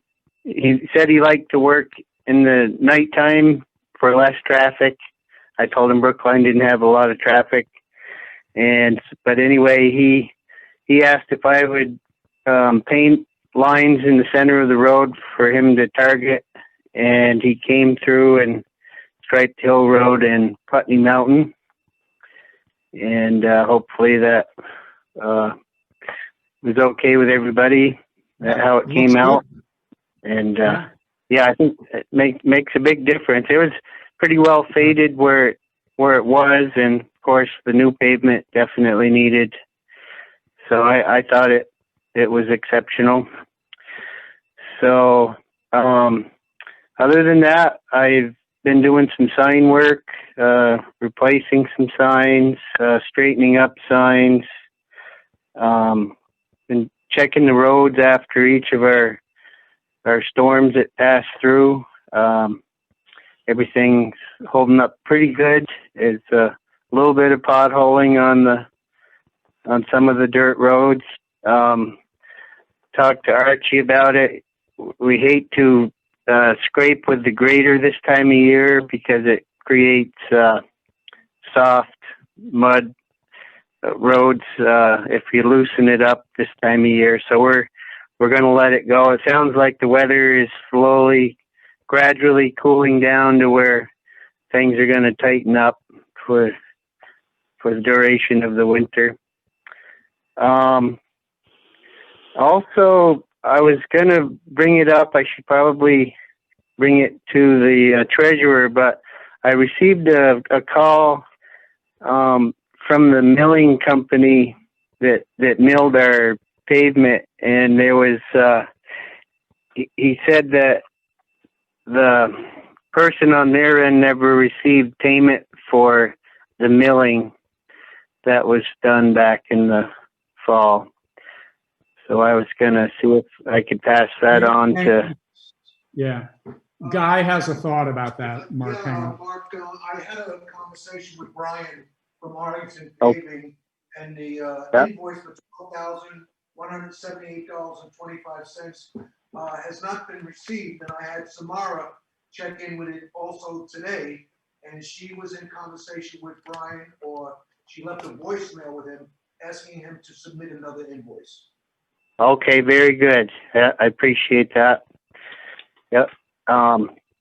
Okay, and then the only other what I was going to ask Guy, do you know if the same truck driver delivers and takes away our recycle bins every time, or is it different truck drivers? It's different drivers. It's not always the same guy. Okay. Some guys are better than the others. But, yeah. Yeah. All right. I just was wondering if it turned out to be the same driver each time, maybe we could set up a deal with him on a padlock system, but that answers my question on that.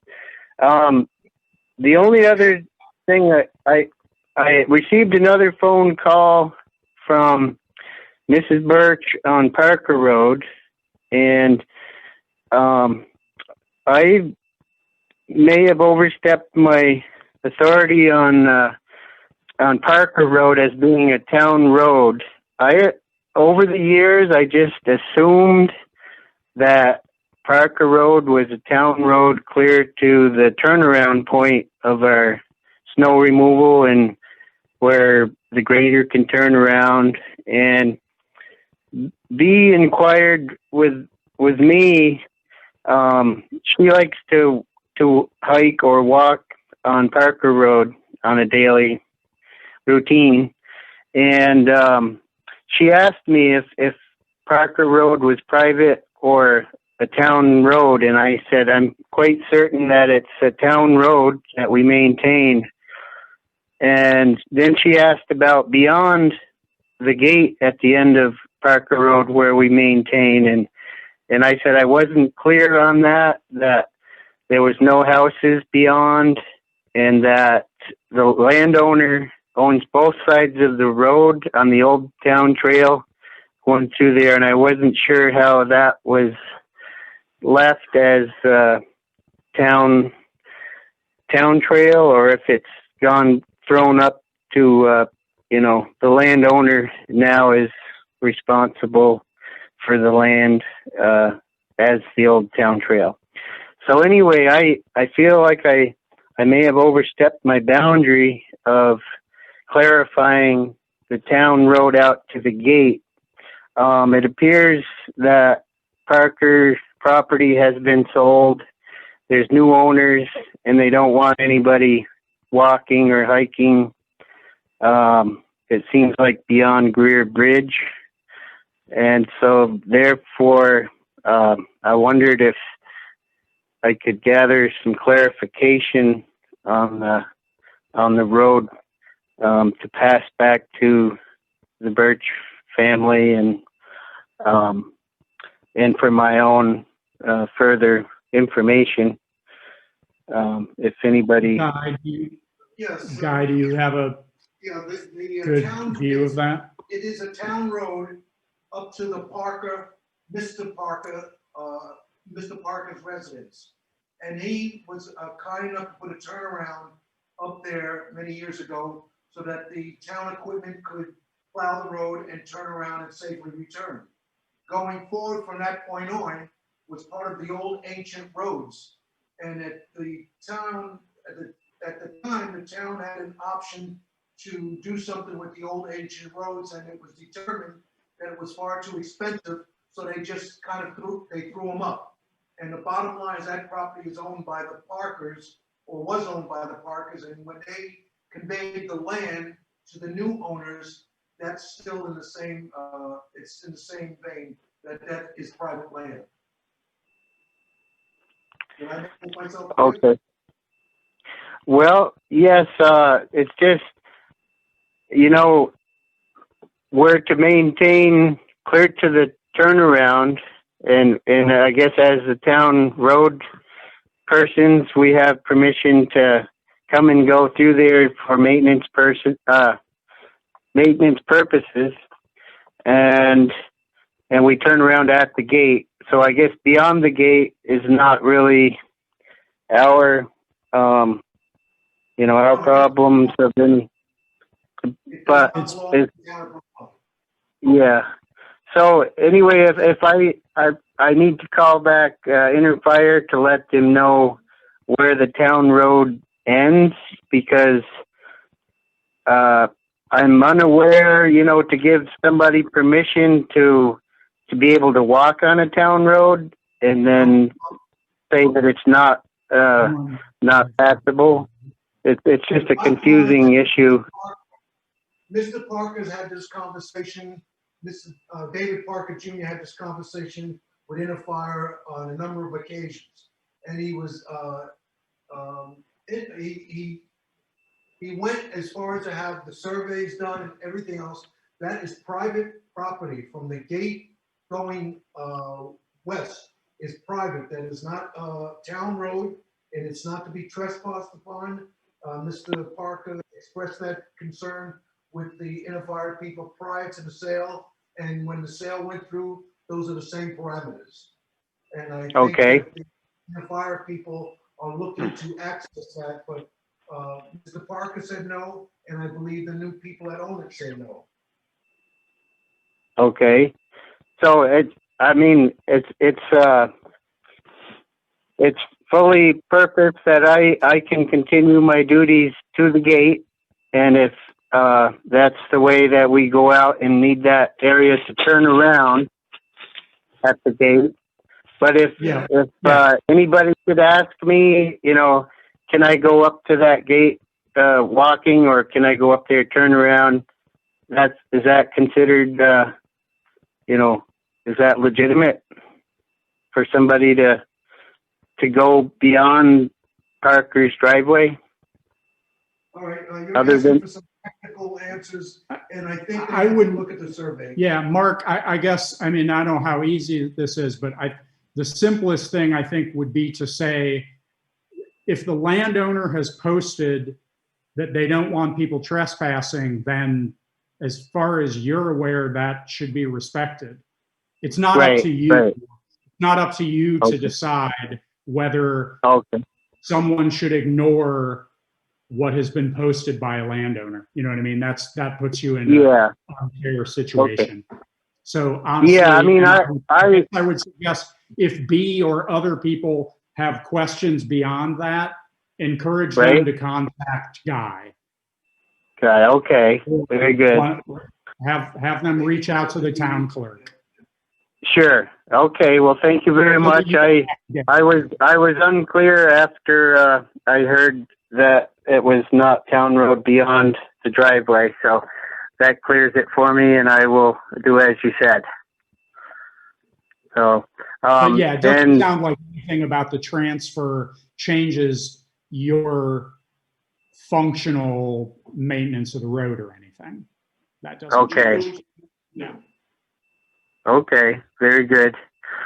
All right, so that's basically with what I've talked about, and you've answered my questions. The only other things I have more, some greater maintenance to do, and we have a bad battery that I'm going to replace.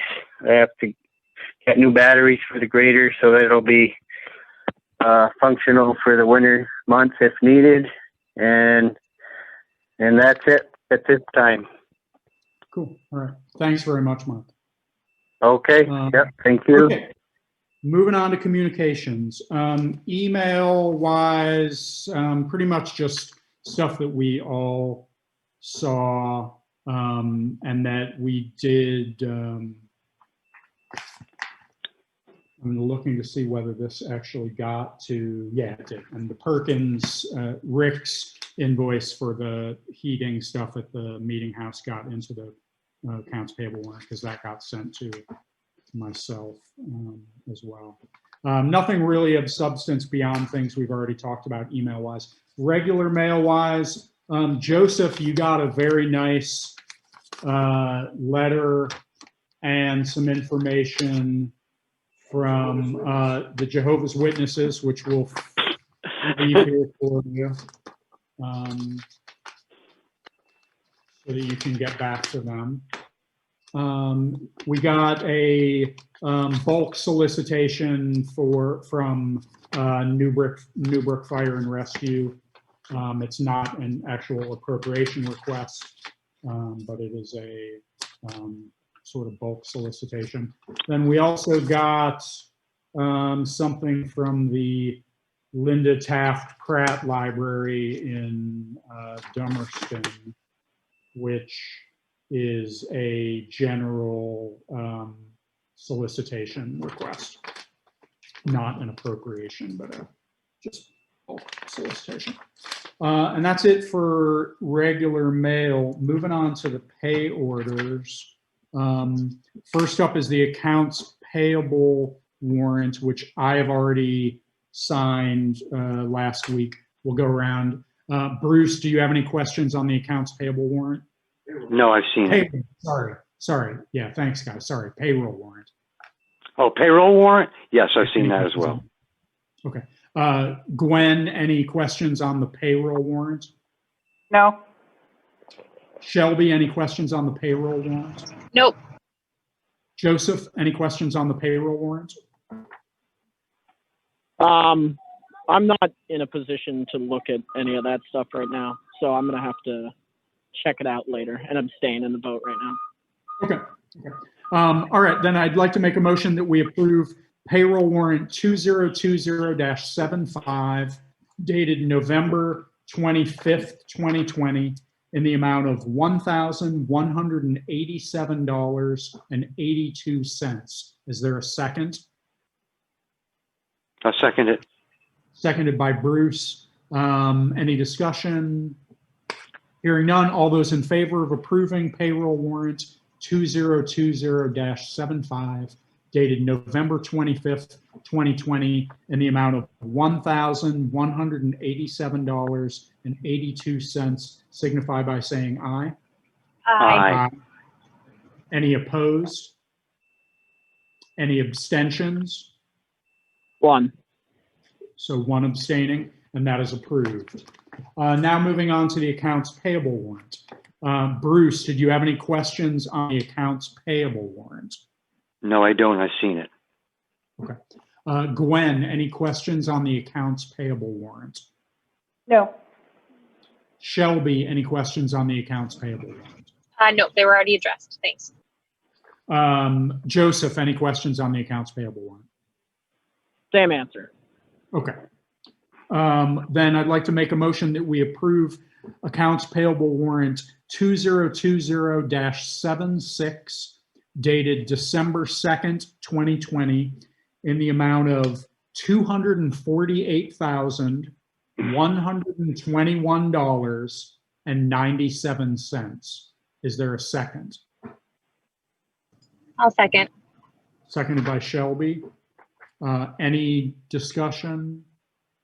Hearing none, all those in favor of approving accounts payable warrant 2020-76 dated December 2nd, 2020 in the amount of $248,121.97 signify by saying aye.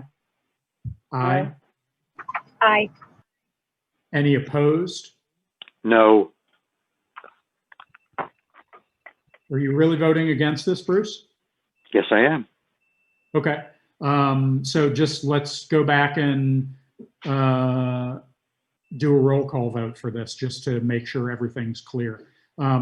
So the motion is to approve accounts payable warrant 2020-76 dated December 2nd, 2020 in the amount of $248,121.97. David Jones, myself, I'm voting yes. Gwen, what is your vote on the motion? Yes. Yes or no? Yes. Yes. Bruce, what is your vote on the motion? No. No. Okay. Shelby, what is your vote on the motion? Yes. Yes. Are we? Never mind. Okay. Joseph, what is your vote on the motion? I will have to abstain until another time. Okay. So that is approved 3-1 with one abstention. So the accounts payable warrant is approved. All right. That takes care of those. Moving on to setting the agenda for the next regular meeting, which will be December 16th. We will have the town meeting on there, and I'll specify that we will vote on whether to hold it by Australian ballot. We will have a discussion about the treasurer situation. We'll have the usual stuff. Any other things that you can think of for the agenda at the moment, Bruce? No. Gwen, any other suggestions for the agenda at the moment? No. Shelby, anything else for the agenda? I don't know. Some of the stuff Joseph brought up rang true to some things that I tend to feel. with how certain members of the board react to situations and people and represent us to the public. And I don't know if that would be a good conversation to have in a meeting or in a separate meeting or an executive session. But I do think it's something that becomes an underlying emotional current when we approach some of these situations. So I would like to, if there's time in the next meeting, to start a conversation about that. Okay, what do we think we're calling that? Conduct of town officers, public relations, just general decorum Okay. and language use. How about we just call it meeting conduct? Yeah, I mean, and it's not really, I think it's more about how people are representing us outside of meetings even, but also, yes, in meetings. Really? Okay. Yeah. So whatever you want to put that in, I just think that it coming up tonight is a good opportunity. It's your agenda item. You can call it whatever you want. Oh, help me out, Dave. Give it a name. Well, I'll say that if we're gonna, I don't want to preempt it, but if we're really going to get into a discussion of how people conduct themselves outside of the context of our meetings, I think that's going to be a challenging discussion. But okay, so then, yeah, how things are inside meeting conduct and yeah, that'll be a good starting point. We'll call it meeting conduct as a starting point. Peter, okay. I see your hand raised. Do you have a suggestion? I'm not a lawyer or anything, but I really think you might be talking about actionable speech.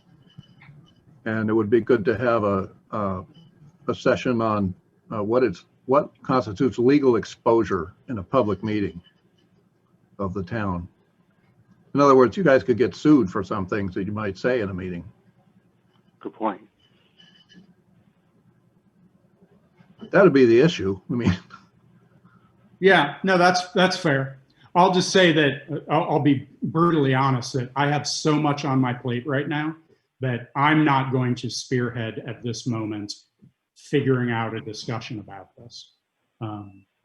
But I'm more than happy to listen to someone else facilitate one. So we can put meeting conduct on, and we can have a general discussion to start as a starting point. And then if people want to run with something from that point, they can. Anything else for the agenda, Shelby, other than that?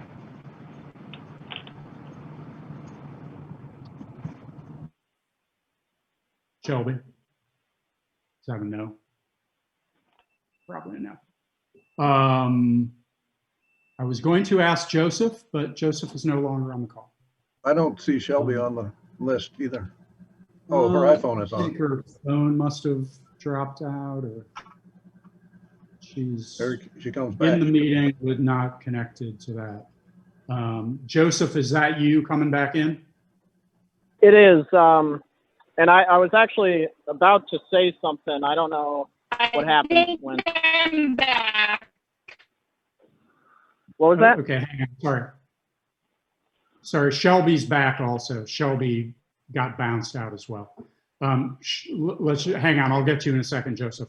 Shelby, anything else for the agenda other than the meeting conduct discussion? Shelby. All right, let's assume for the moment not. Joseph, anything? So I don't know when you cut out, but we're adding that's all. Thank you. A meeting conduct discussion, the beginning of meeting conduct discussion to the agenda for next time. The only thing that I suppose I'd like to add is, and I don't know what I missed, but not in an effort to be, non-transparent, but I think it might be more conducive to a productive discussion, and it just might be more appropriate all around if we have a discussion like that in something like, I don't know if it would be called executive session, but something that not necessarily a select board meeting. I do think it's an important discussion to have, but like I said, I think it just might be more productive if it's a discussion amongst just ourselves. Yeah, I mean, I guess the only thing I would say, since we're now in a public meeting and this is being webcast and recorded in various ways, is there are only certain circumstances under which we can go into executive session. And I'm not clear that a discussion of conduct is something that would qualify for any of those legitimate reasons for an executive session. And of course, you know, with open meeting law, more than two of us can't have a discussion about anything related to any of this without being in violation of open meeting law also. So Okay. all right. I'm not sure we have a choice. I get your point, and I completely agree with you, but in keeping with open meeting law, I don't see a way that we can have this anything other than in open meeting, unfortunately. Okay. No, I guess I understand that, and I just wasn't 100% sure on what the process would be, but yeah. Yeah. And I mean, I'm not 100% sure either, but erring as all of these things do on the side of assuming that it should be open, I think we probably, whatever conversation we have, I think is we just have in a normal meeting. And Okay. prior to it, we'll remind everybody of our various things that we've agreed to in the various meeting policies about being respectful and all that other stuff, and then we can take it from there. Did you have anything else you wanted to add to the agenda for next time? Not that I can think of now. Okay. All right. Then I would make a motion that we adjourn. Is there a second? I'll second. I couldn't hear who that was. Sorry. Who seconded? Second.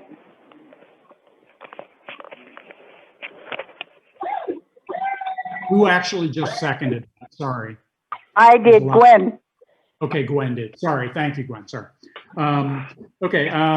Hearing no discussion, all those in favor of adjourning signify by saying aye. Aye. Aye. Aye.